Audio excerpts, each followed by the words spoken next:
Assalamualaikum warahmatullahi wabarakatuh. Selamat malam Indonesia, selamat malam dunia. Ya ini malam ya. Oh ya.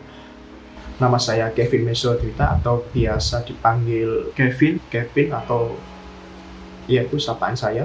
Tujuan pembuatan video ini ya ini untuk menghimbau atau mengedukasi masyarakat di luar sana karena maraknya pandemi COVID-19. Membahas tentang penyakit COVID-19, banyak perubahan secara signifikan dan secara cepat kegiatan-kegiatan yang dialami oleh manusia seperti aktivitas fisik atau outdoor activity itu sudah dibatasi karena pemerintah telah menghimbau bahwa untuk mengurangi COVID-19 yaitu dengan cara melakukan lockdown besar-besaran di berbagai wilayah.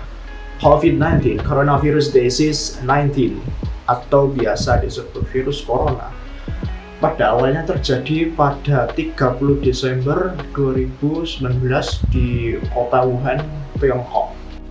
Seiring berkembangnya virus ini dan seiring berjalannya waktu ini, virus ini bermutasi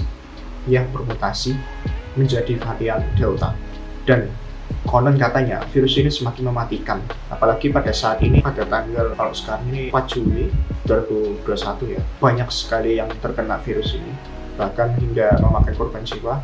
Salah satu kerabat saya juga meninggal dari kemarin Minggu karena COVID ini. Namun di sisi lain saya tidak membahas tentang COVID ini. Nah terus kenapa membahas COVID? Ya, karena kita tahu sih belakangnya ya. Di sisi lain saya akan membahas dampak psikologis dari virus ini yang telah terjadi di seluruh dunia. Seperti saya katakan pada awal sesi tadi bahwa outdoor activity atau aktivitas fisik telah dibatasi karena untuk mencegah penyebarannya COVID-19, seluruh kegiatannya harus dikurangi. Terus bagaimana dengan orang-orang yang atau anak-anak yang gemar bermain di luar rumah? Ya, ini sangat berdampak sekali pada anak-anak. Karena subjek yang saya tuju ya ini anak-anak, seperti saya yang judul kata tadi yang di awal. Anak-anak mulai rasa bosan karena setiap hari mereka harus belajar secara online atau daring.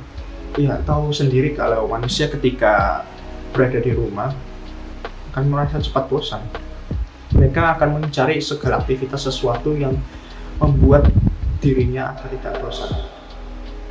Ya, salah satunya adalah gawai atau biasa disebut gadget.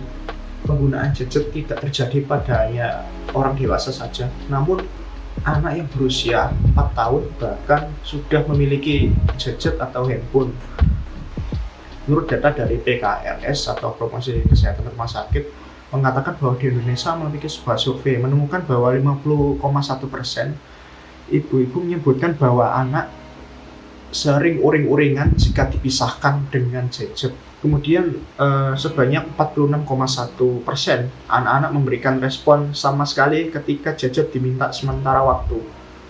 Akan tetapi 3,7%-nya diantaranya mengaku kesulitan menghadapi anak-anak mengamuk gara-gara yang tidak lagi dibawanya yaitu gadget. Ya, anak-anak mengindikasi bahwa perilaku tersebut bisa membuatnya, bukan membuatnya sih, tapi mengalami tantrum. Ketika orang tua sudah berhadapan dengan anak-anak yang tantrum, pasti mestinya HP.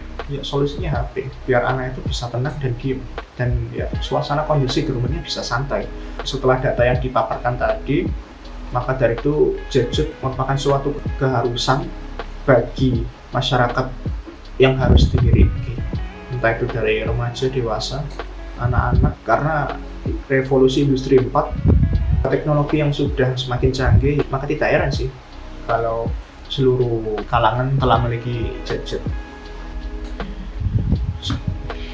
Ya, setelah penggunaan gadget yang secara berlebihan, maka dari itu secara tidak langsung anak-anak telah mengalami kecanduan gadget.